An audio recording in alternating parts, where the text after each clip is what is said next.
Does your marriage feel distant? You're in the same house. You share the same bed, but something vital is missing. You don't fight much. You've learned how to disengage.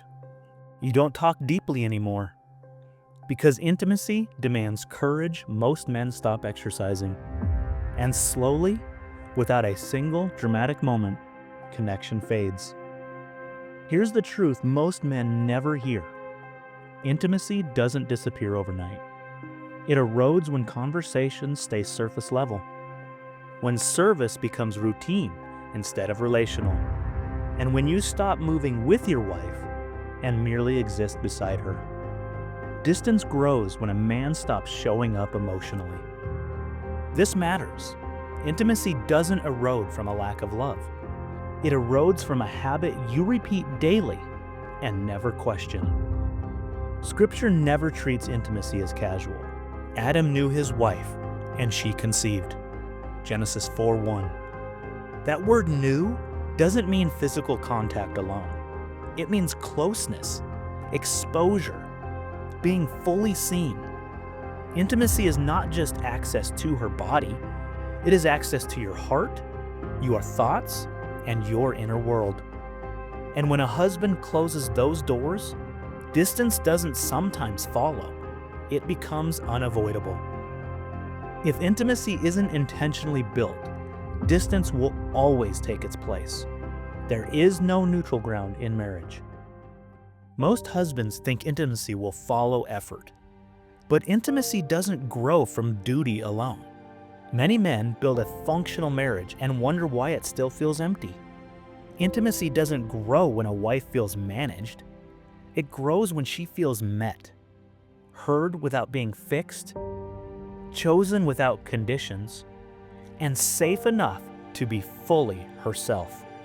You can be a good man, a faithful man, even a hard-working man, and still be emotionally unavailable. And emotional absence always creates distance, even when everything else looks right.